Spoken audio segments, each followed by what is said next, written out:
Assalamualaikum warahmatullahi wabarakatuh. Alhamdulillahirabbil alamin, hamdan katsiran thayyiban mubarakan fih, kama yuhibbu rabbuna wa yardah. Asyhadu an la ilaha illallah wahdahu la syarikalah, wa asyhadu anna Muhammadan abduhu wa rasuluh, la nabiyya wa la rasula ba'dah. Allahumma shalli wa sallim ala habibina wa syafi'ina wa maulana Muhammadin sallallahu alaihi wasallam wa ala alihi wa sahbihi ajmain. Amma ba'd. Allahumma anfa'na bima 'allamtana wa 'allimna ma yanfa'una wa zidna ilma. Allahumma inna nas'aluka ilman nafi'an wa rizqan thayyiban wa amalan mutaqabbala. Amin ya rabbal alamin. Para pemirsa, sahabat yang menyaksikan video ini yang dimuliakan Allah Subhanahu wa taala. Pada video kali ini kita akan membahas salah satu karya tulis berupa buku yang ditulis oleh seorang pahlawan nasional yang bernama Haji Abdul Malik Karim Amrillah, atau beliau sering dikenal dengan nama Hamka, atau kita sebut dengan Buya Hamka. Beliau adalah seorang yang produktif. Banyak sekali karangan tulis beliau berupa artikel, buku-buku yang begitu banyak yang bermanfaat. Begitu juga salah satu karya tulis beliau berupa tafsir Al-Quran, yaitu tafsir Al-Azhar. Jadi beliau ini adalah sosok yang produktif di masanya, yaitu di masa pasca penjajahan, pasca kemerdekaan Indonesia. Artinya kita bangga mempunyai seorang ulama sekaligus seorang penulis yang luar biasa. Karya tulisnya mampu mendongkrak semangat para pemuda hingga saat ini. Buku beliau terus dibaca. Sahabat yang dimuliakan Allah Subhanahu wa taala, maka pada video kali ini kita akan membaca salah satu buku beliau, yaitu tentang pribadi hebat. Ini ya, kita akan baca sekaligus akan membedah isi daripada buku ini. Harapannya kita dapat mengambil banyak faidah ya dari buku beliau ini. Nah, beliau sebelum menulis ya dengan banyaknya ungkapan-ungkapan beliau ini, beliau membukanya dengan sebuah ungkapan kepada pemuda. Bebanmu akan berat, jiwamu harus kuat, tetapi aku percaya langkahmu akan jaya. Kuatkan pribadimu. Nah, karena buku ini adalah tentang pribadi yang hebat, artinya buku ini fokus pada pembahasan pribadi, ya, pembahasan tentang pribadi, ya. Nah, beliau buka dengan ungkapan bahwa bebanmu akan berat. Nah, artinya beban kita ini ya akan berat seiring berjalannya waktu dari masa ke masa, ya. Beban kita akan terus ya bertambah. Mula-mula kita sebagai seorang anak, ya, bebannya tidak begitu banyak. Kemudian kita mulai sekolah, ada lagi beban. Kemudian sekolahnya semakin tinggi. Disitulah kemudian banyak ya tambahan beban yang kita rasakan. Kemudian kita berkeluarga, tambah lagi bebannya. Kemudian kita harus mencukupi nafkah, sekaligus kita juga harus mencukupi buat diri kita, ya, dari sisi harta, waktu, tenaga. Itu semua adalah beban. Nah, kata beliau, bebanmu akan berat. Nah, jadi seiring berjalannya waktu dari masa ke masa, beban kita ini akan terus bertambah. Jiwamu harus kuat. Oleh karena itu, ya, karena beban kita akan semakin berat, semakin bertambah, maka jiwa kita juga harus kuat. Untuk apa? Untuk menstabilkan beban tersebut, untuk menghadapi beban yang berat tersebut. Ketika jiwa kita kuat, ya, maka kita mampu menghadapi beban yang berat ini. Kenapa? Karena jiwa kita kuat. Sebaliknya ketika jiwa kita lemah menghadapi beban yang berat, maka kita akan sulit beradaptasi menjalankan kehidupan. Kita akan terus mengeluh, menjadi sosok pribadi yang lemah. Maka harus kuatkan jiwa kita. Beliau juga melanjutkan, tetapi aku percaya langkahmu akan jaya. Nah, beliau percaya kepada sosok pemuda, kepada kita ya sebagai rakyat Indonesia, yang beliau harapkan bahwa generasi berikutnya setelah wafatnya beliau itu ya akan bisa menghadapi rintangan, tantangan, seluruh cobaan kehidupan ya pemuda. Nah, beliau percaya bahwa langkah kita ini akan jaya, artinya mampu untuk mengatasi semua problematika kehidupan tersebut, mulai dari merasakan beratnya kehidupan kita, kemudian kita kuat menghadapinya. Beliau sangat yakin. Oleh karena itu kata beliau, kuatkan pribadimu. Maka untuk menghadapi semua tantangan, semua beratnya kehidupan, ya, untuk menguatkan jiwa kita, maka salah satu yang harus kita lakukan adalah menguatkan pribadi. Menguatkan pribadi. Maka dalam buku ini beliau ya mengupas ya panjang lebar tentang bagaimana pribadi itu dikatakan hebat. Maka beliau menulis pribadi hebat. Teman-teman, sahabat yang dimuliakan Allah Subhanahu wa taala, kita mulai dari halaman yang pertama.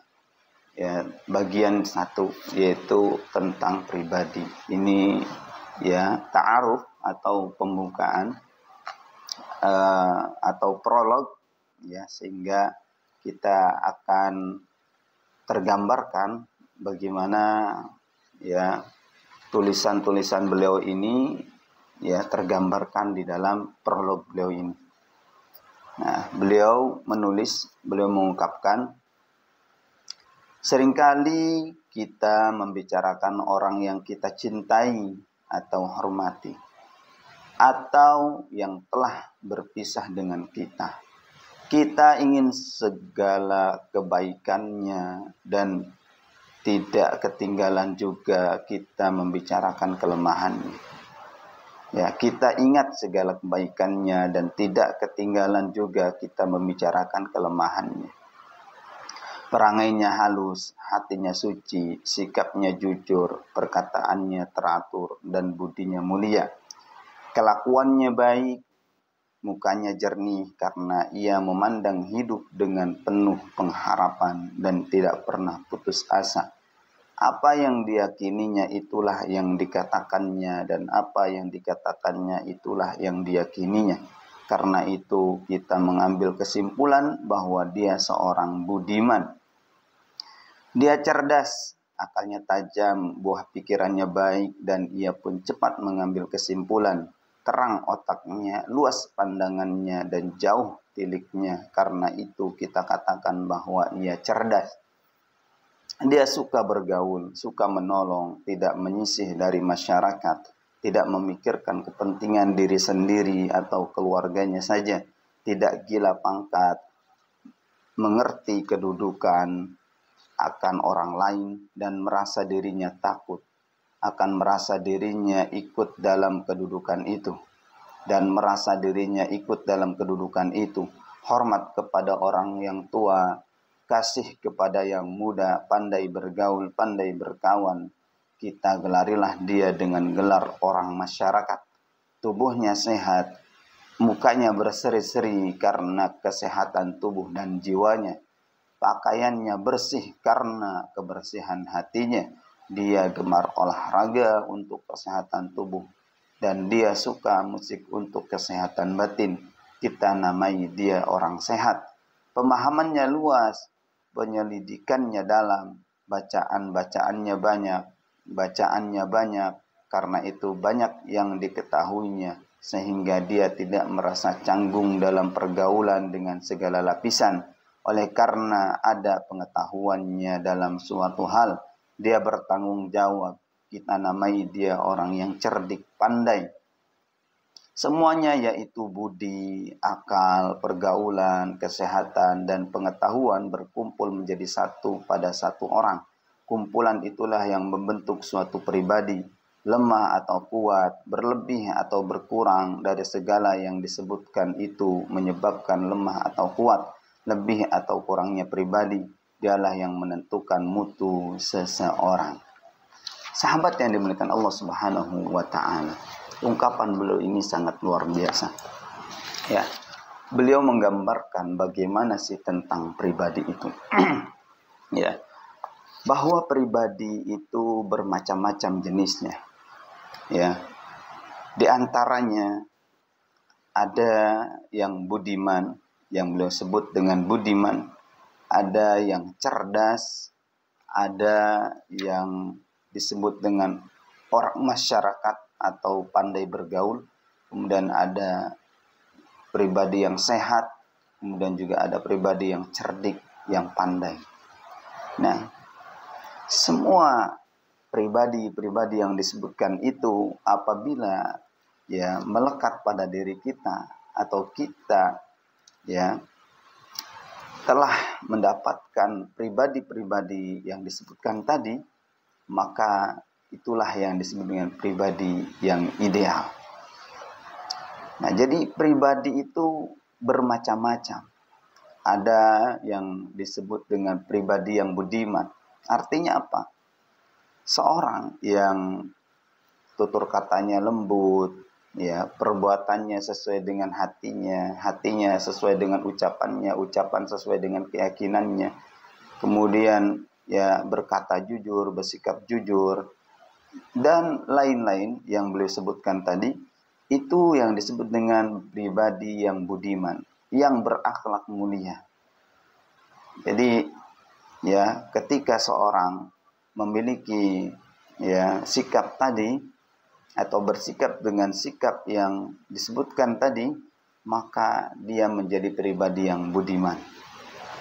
Kemudian ya ketika seorang yang cerdas, kemudian akalnya tajam, ya pola pikirnya tajam, pandangannya tajam, kemudian pikirannya baik, kemudian cepat mengambil kesimpulan, ya, dan kesimpulannya tepat, kemudian otaknya terang, ya, pandangannya luas. Nah, kalau kita memiliki sifat-sifat seperti yang disebutkan itu, kita akan disebut dengan pribadi yang cerdas. Nah, jadi pribadi yang cerdas itu ketika mempunyai wawasan, ya, ketika mempunyai akal yang tajam, ya, kemudian pandangannya luas, kemudian nalarnya, analisisnya itu mendalam, kuat, maka itulah yang disebut dengan pribadi yang cerdas. Kemudian ada ya sosok pribadi yang dia itu ya suka bergaul, suka menolong, ya suka membantu dan lain sebagainya kepada orang lain, ya tidak mementingkan diri pribadi, egois, ya tidak juga mengganggu orang lain, justru dia ya akan bangga dengan kedudukan orang lain. Begitu juga dia ya ikut berpartisipasi dalam segala kegiatan masyarakat. Maka apabila ya sifat-sifat yang disebutkan tadi ada pada diri kita, maka kita menjadi pribadi orang masyarakat, atau istilahnya adalah pandai bergaul dengan masyarakat. Ya. Kemudian ada juga pribadi yang dia itu ya tubuhnya sehat, ya mukanya berseri-seri, kemudian kesehatan dan kesehatan tubuh dan jiwanya itu normal, kemudian pakaiannya bersih, ya, dan kehidupannya juga kehidupan yang bersih.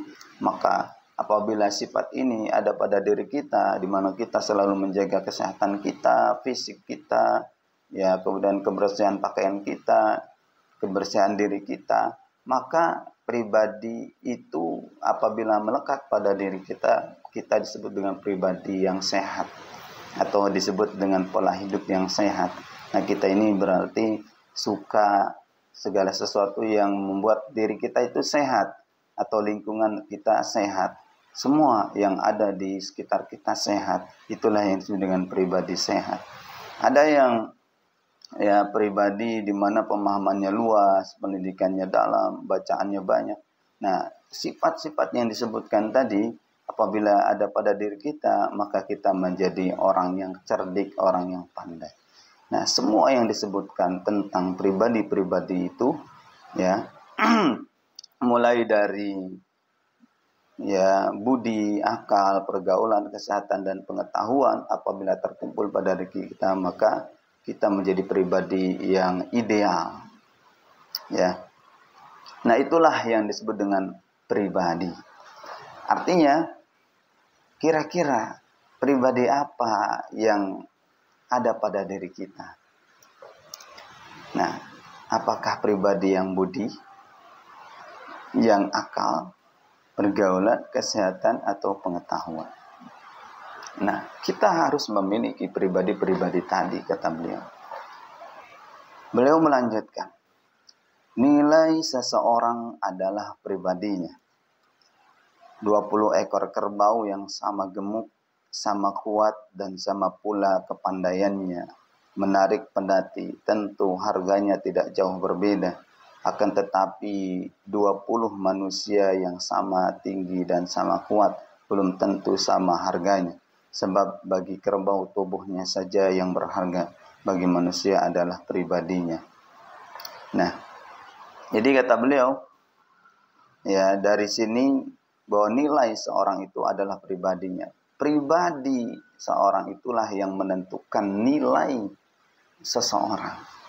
Ya, apabila pribadinya baik, maka nilainya akan baik pula. Ya, sebaliknya ketika pribadinya buruk, maka nilainya akan buruk. Nilai maksudnya apa? Nilai di hadapan manusia. Sebagaimana kerbau yang satu ya dengan kerbau yang lain sama-sama gemuk, sama-sama kuat. Tetapi ya dari sisi kecerdasannya berbeda. Ya maka tentu seseorang akan memilih kerbau yang dia tuh gemuk, dia itu ya kuat, namun pribadinya ya cerdas. Artinya apa? Ya dia berbeda dengan kerbau yang sama-sama bentuknya yang lain. Nah, begitu juga manusia. Ya, kita sama-sama punya mata, sama-sama punya telinga, sama-sama punya hidung, sama-sama punya satu kepala, 2 tangan, 2 kaki, sama-sama berbentuk manusia, sama-sama punya otak. Ya. Ketika isinya berbeda, isi itulah yang menentukan nilai kita.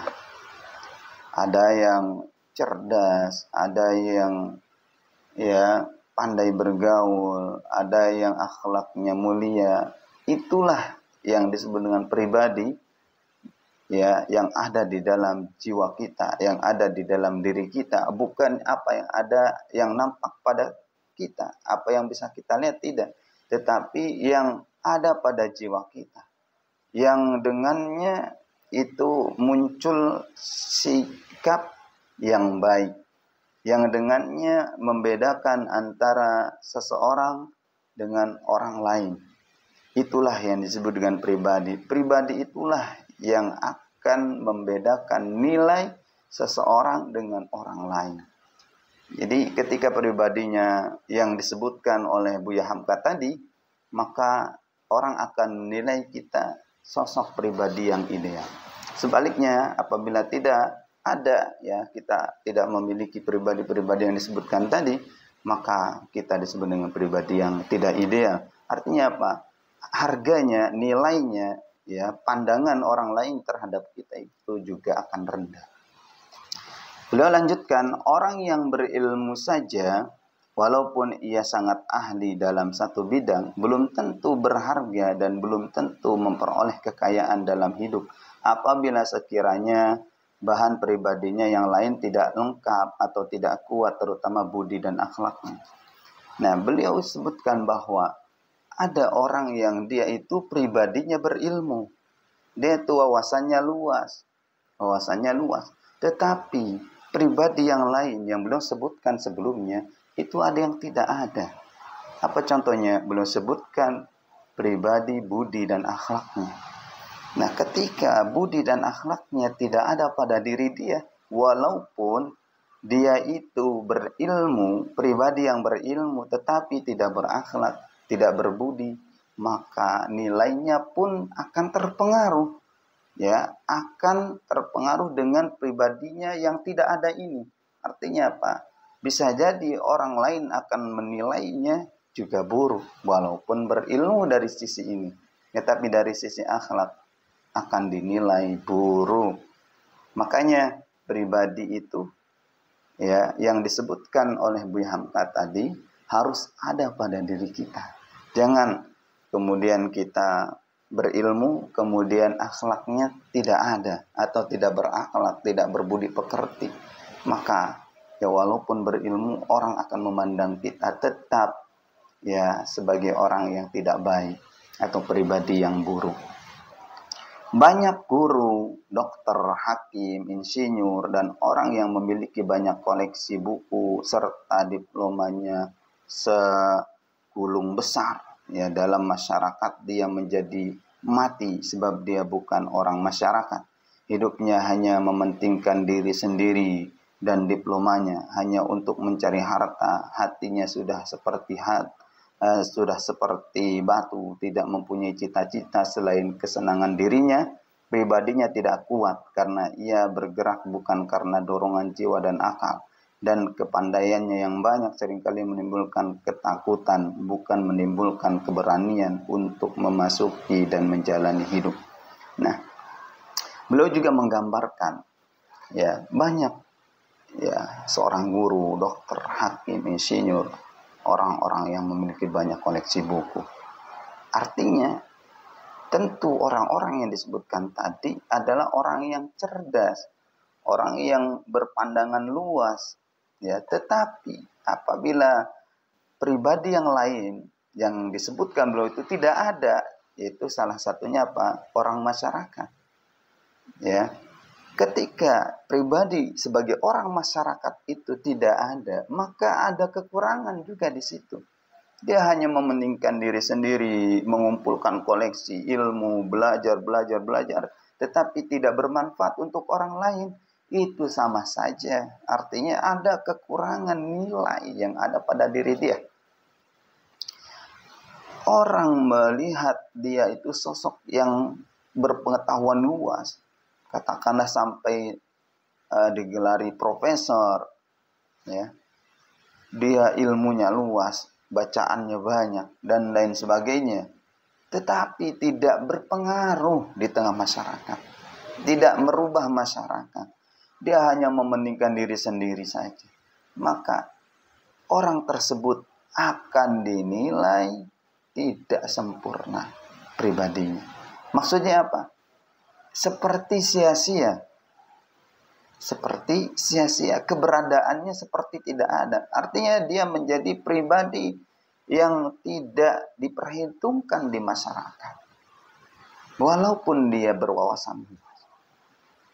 Nah, maka seharusnya ya, ketika kita menjadi seorang guru, menjadi dokter, hakim, insinyur, dan lain sebagainya, maka mesti memiliki pribadi yang lain. Apa contohnya? Menjadi orang masyarakat, yaitu berguna untuk masyarakat. Itu tidak mementingkan diri sendiri. Guru memang bermanfaat, tetapi itu di sekolah. Tetapi ketika dia tidak dalam posisi ya mengajar di sekolah, dia pulang ke kampung harus juga memberi manfaat. Tidak diam. Nah, ini yang disebut dengan pribadi orang masyarakat. Jangan disangka bahwa pribadi yang besar dan kuat hanya semata-mata memakai sifat yang terpuji saja. Tidak, bahkan kata beliau, kebalikannya. Bertambah besar pribadi seseorang, bertambah jelas letak kelemahan dan kekurangannya. Orang Arab berkata, "Idza tamma syai'un bada'a naqsuhu." Yang berarti apabila suatu telah sempurna, jelaslah kekurangannya. Nah, artinya apa? Ketika seorang dia terus bertambah pribadinya menjadi sosok yang cerdas, sosok yang berpengetahuan, sosok yang budiman, artinya dia memperbaiki terus-menerus pribadinya, maka akan nampak pada dirinya sesuatu yang telah sempurna tadi nanti akan terlihat kekurangannya. Artinya apa? Memang seseorang itu tidak mungkin sempurna. Tidak mungkin sempurna. Walaupun dia terus berusaha memperbaiki pribadinya dan dia telah mendapatkan kedudukan itu sebagai sosok pribadi yang ideal, katakanlah, tetap saja akan ada kekurangan-kekurangan yang dilihat oleh orang lain. Hal itu sangat penting jika kita berkawan atau bersahabat dengan orang. Harus kita ketahui bahwa sebagai manusia dia harus mempunyai suatu sisi yang dipenuhi perasaan semata. Hanya orang bodoh yang dipenuhi perasaan dan sentimen. Apabila ia disayang, ia lupa segala kesalahan, dan apabila ia berani, ia pun lupa segala kebajikan. Jadi kata beliau penting kita ini apabila berkawan atau bersahabat dengan orang, harus kita tahu dulu bahwa sebagai manusia dia harus mempunyai suatu sisi yang dipenuhi perasaan semata. Jadi kita harus pandai mengatur perasaan, begitu juga bagaimana kita bersikap, kita harus pandai-pandai mengatur perasaan orang lain, kita juga harus bisa mengelola perasaan diri kita, sehingga keberadaan kita di tengah masyarakat itu walaupun kita menjadi sosok pribadi yang hebat, tetap kita harus mengelola perasaan kita, sehingga kita tidak menjadi sosok yang ketika disanjung oleh orang lain, dipuji oleh orang lain, kita itu tidak lupa, maksudnya tidak lupa pada diri kita, tidak lupa pada orang lain juga, bahwa kita tetap juga menghargai orang lain. Begitu juga ketika kita menjadi orang yang pemberani, katakanlah, juga tidak lupa untuk menjadikan diri kita menjadi orang yang baik. Bukan hanya berani saja, tetapi kita juga menjadi orang yang baik di tengah masyarakat. Nah, itulah sedikit dari bacaan kita pada buku ini. Insyaallah kita akan lanjutkan di bagian yang B-nya, halaman 4. Kita sekarang sudah baca dari halaman 1 sampai halaman 3. Sedikit-sedikit saja, mudah-mudahan dengan bacaan tadi kita akan mendapatkan faedah darinya. Nah, ada beberapa gambaran tadi dari buku beliau ini tentang pribadi. Apa itu?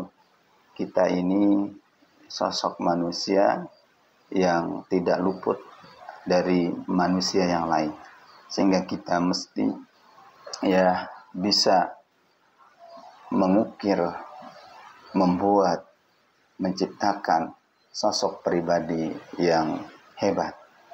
Supaya apa? Supaya kita selain kita hidup dengan diri kita, menjalankan kehidupan kita, kita juga tidak lupa dengan orang lain. Kita bisa mempengaruhi orang lain, kita bisa merubah orang lain, kita bermanfaat untuk orang lain, dan lain sebagainya, sehingga kita menjadi pribadi yang hebat. Baik, itulah teman-teman yang bisa kita bahas pada pertemuan video kali ini, mudah-mudahan bermanfaat. Wassalamualaikum warahmatullahi wabarakatuh.